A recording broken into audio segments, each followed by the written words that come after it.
This is पूजा नेगी और आज हम chapter second the end of bipolarity दो ध्रुवता का अंत इसका 5th पार्ट पढ़ेंगे। इससे पहले हम 4 पार्ट्स में बहुत सारे टॉपिक्स को डिस्कस कर चुके हैं और कुछ 1-2 टॉपिक्स हमारे बचे हुए हैं लास्ट के, तो उनको आज हमने डिस्कस करना है।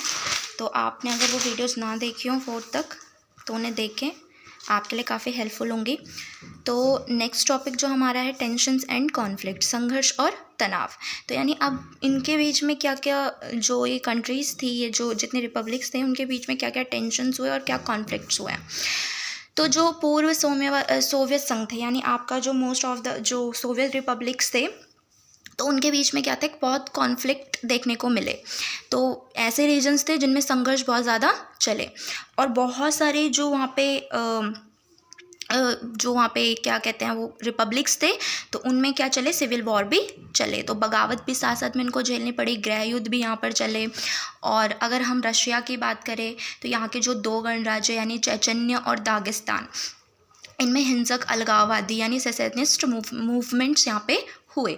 यानी कि यहाँ पर किस तरीके के अलगाववादी आंदोलन कि अलग होने की डिमांड यहाँ पे शुरू हो गई कि भाई इसको जो है अलग, मतलब हमें क्या करो, अलग अलग उसमें जो है नेशन में बांट दो। तो इस तरीके से यहाँ पे डिमांड्स हुई। तो 1 नंबर में ये काफ़ी पूछते हैं, इस टॉपिक में से मोस्टली 1 नंबर में पूछे जाते हैं या 2 नंबर का आपसे पूछा जाता है। तो मोस्टली यही 2 नंबर का 1 नंबर का इसमें बन के आता है, जैसे कि चेचन्य और दागिस्तान, ये इंपॉर्टेंट है। उसके बाद अगर हम बात करें सेंट्रल एशिया की, तो तंजाकिस्तान जो था वो 10 वर्षों तक, यानी आपका जो ये था 10 ईयर्स तक, ये क्या था, ये यहाँ पर इसने सिविल वॉर को झेला 10 सालों तक। और यहाँ पे तंजाकिस्तान 10 वर्षों तक यानी 2001 तक गृह युद्ध की चपेट में यानी सिविल वॉर में जो था रहा। कौन सा? तंजाकिस्तान। तो 1 नंबर में पूछा जाता है ये भी।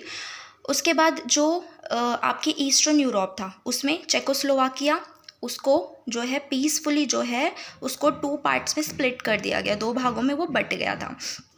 एक का नाम था चेक्स एंड स्लोवाकिया। तो 2 कंट्रीज़ में ये इंडिपेंडेंट कंट्रीज़ बन चुकी थी, अलग हो चुकी थी। तो ये भी पूछा जाता है कि चेकोस्लोवाकिया को 2 पार्ट्स में वो स्प्लिट कैसे हुआ, तो चेक और स्लोवाकिया। उसके बाद जो सबसे ज़्यादा स्ट्रगल कॉन्फ्लिक्ट जो देखने को मिला वो बाल्कन रिपब्लिक्स में, यानी जो यूगोस्लोवाकिया था उसमें बहुत ज़्यादा स्ट्रगल कॉन्फ्लिक्ट देखने को मिले। और सन 1991 में यूगोस्लाविया के कई प्रांत, यानी जो इसके काफ़ी सारे सेवरल तरीके के प्रोविंशियंस थे, यानी आपका जो इसमें हो गया बोस्निया, हर्जगोविना, स्लोवेनिया, क्रोएशिया, ये इनको क्या कर दिया गया था, इंडिपेंडेंट डिक्लेयर कर दिया गया था यहाँ पे। तो ये कई प्रांतों में क्या हुआ था, यूगोस्लाविया टूट गया था। तो ये था इसमें। तो ये मोस्टली आपका पूछा जाता है इनमें 1 नंबर या 2 नंबर में। तो ये देखना आप, टेंशन एंड कॉन्फ्लिक्ट ये। उसके बाद जो नेक्स्ट टॉपिक है हमारा, India and post communist countries, यानी पूर्व साम्यवादी देश और भारत।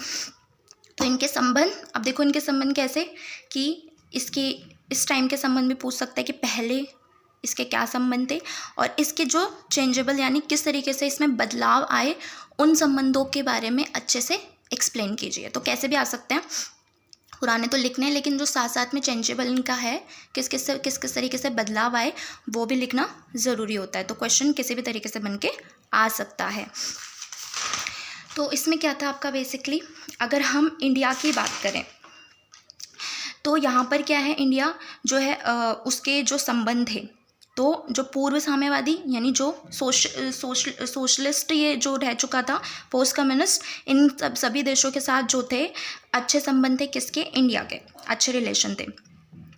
लेकिन अगर हम रशिया की बात करें तो रशिया के साथ इसके संबंध काफ़ी गहरे और काफ़ी अच्छे हैं। तो अब इनका जो हिस्ट्री रही है, आपको पता है कि हिस्ट्री इनकी बहुत पुरानी रही हुई है, इतिहास। तो इनका आपस में क्या था, एक बिलीव है, इनका अपना क्या है, एक दूसरे पे एक विश्वास है। तो इनका काफ़ी पुराना एक इतिहास भी रहा है। तो यानी इन्होंने अपने जो रिलेशन हैं उनको मेंटेन करके रखा हुआ है। इस टाइम पे भी रशिया के साथ हमारे रिलेशन काफ़ी अच्छे हैं और काफ़ी स्ट्रॉन्गेस्ट रिलेशन जो है वो किसके बीच में दिखाई देते हैं, रशिया एंड इंडिया के बीच में। और इंडिया रिलेशन विद रशिया, मतलब इनकी क्या है, एक अगर हम देखें तो फॉरेन पॉलिसी भी हमें देखने को मिल सकती है कि कितने अच्छे रिलेशन उनके आपस में हैं।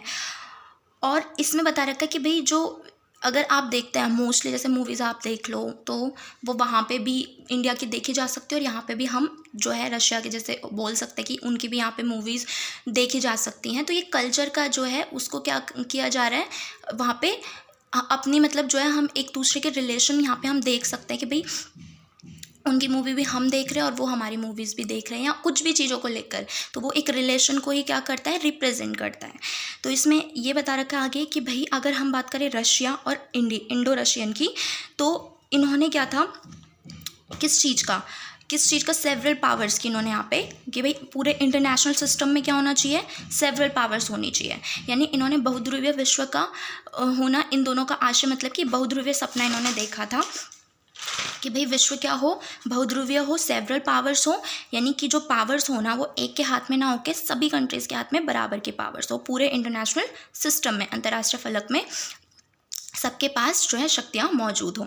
तो अब इसमें इन्होंने और क्या बात की थी कि भाई कलेक्टिव सिक्योरिटी, ग्रेटर रीजनलिज्म, यानी सुरक्षा की सामूहिक जिम्मेदारी हो, अगर सुरक्षा है तो उसमें सभी जो है कलेक्टिव तरीके से सिक्योरिटी दें। तो इसका मतलब कि अगर किसी एक देश में भी प्रॉब्लम आती है ना तो सभी उसमें क्या करें, आपस में सामना करें। और ग्रेटर रीजनलिज्म भी हो, यानी क्षेत्रीयवाद को भी ज़्यादा जगह मिले यहाँ पर हर क्षेत्र से। Negotiated settlement of international conflicts, यानी अंतर्राष्ट्रीय संघर्षों का जो समाधान होना वो बातचीत करके हो, यानी अगर इंटरनेशनल कोई भी कॉन्फ्लिक्ट्स होते हैं तो उसका सॉल्यूशन निकले तो वो कैसे हो, आपस में बातचीत करके।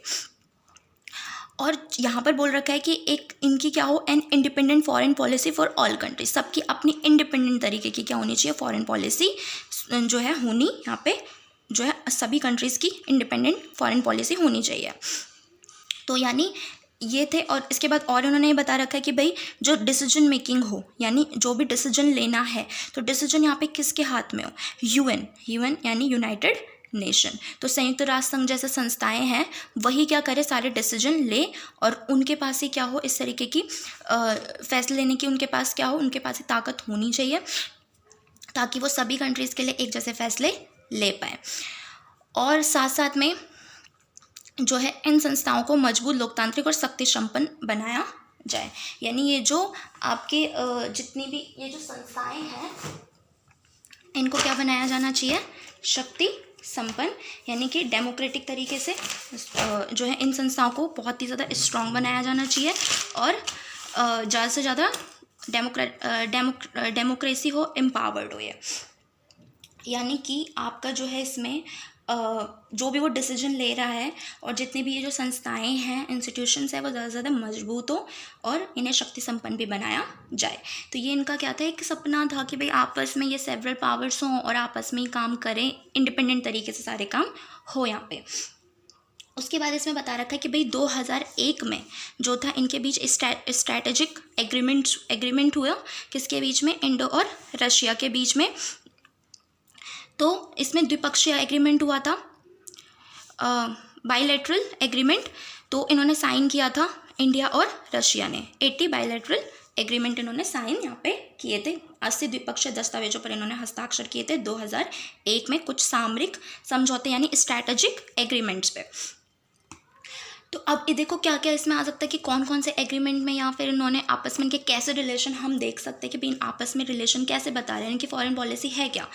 तो अब यहाँ पर जो है India stand to benefit from its relation, यानी कि भारत को जो रूस के साथ जो संबंध है उसका कारण क्या है, सबसे पहले इसका जो इशू है वो है Kashmir, energy supplies, sharing information and international terrorism, balancing it's relation with China. तो यानी यहाँ पर सबसे इसको जो बेनिफिट है, जो रशिया के साथ अच्छे संबंधों के कारण, मतलब इनके जो बेनिफिट है, जैसे कश्मीर का मुद्दा हो गया, टेररिज्म को लेकर आपस में काम करते हैं, जो सूचनाएं हैं, अगर हम बात करें किसकी, शेयरिंग इंफॉर्मेशन, तो इससे किसको लाभ होता है, भारत को लाभ होता है। चीन ने जो है, चीन के साथ जो अपने जो balancing in relation with China, यानी कि चाइना के साथ भी संतुलन के मामले में रशिया के साथ अगर इसने रिलेशन अच्छे बनाए हैं तो चाइना के साथ ही क्या कर रहा है, अपने रिलेशन को बैलेंस कर रहा है, किसके वजह से, कहीं ना कहीं रशिया के वजह से। तो ये यहाँ पे किसको फ़ायदा हो रहा है, इंडिया को पूरे तरीके से फ़ायदा हो रहा है इन चीज़ों को लेकर जो मैंने अभी बताया आपको।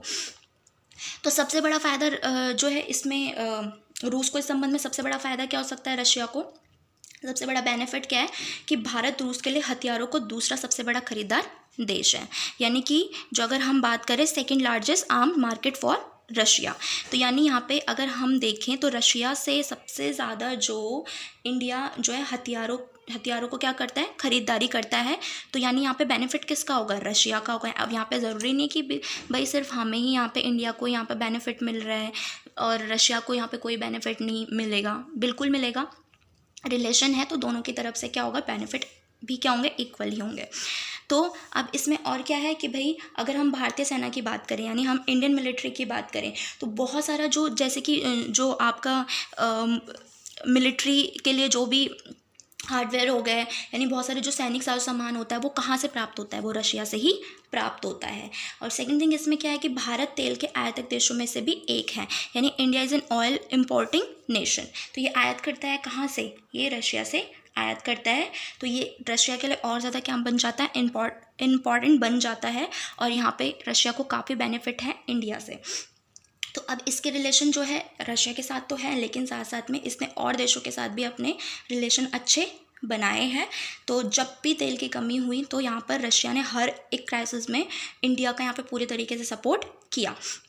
Russia and India have collaborated and various scientific project. तो उन्होंने साथ साथ में बहुत सारी जो है भारत और रशिया ने विभिन्न तरीके की जो वैज्ञानिक परियोजनाएं हैं उनमें आपस में साझेदारी भी की है। तो इन चीज़ों में भी इन्होंने आगे मदद की है। या भारत के लिए अंतरिक्ष उद्योग की बात करें या इन साइंटिफिक तरीके से, मतलब जो है रशिया ने इंडिया को पूरे तरीके से हेल्प दिया है। और यही आपका जो था इनके कुछ रिलेशन, तो ये इसके रिलेशन थे और ये लास्ट टॉपिक था इसका। तो ये आपका चैप्टर पूरा ख़त्म हो चुका है। तो thank you so much guys. तो आप प्लीज़ लाइक करना, शेयर करना और सब्सक्राइब करना ना भूलें, ज़रूर करें अगर आपको पसंद आया हो तो। Thank you so much.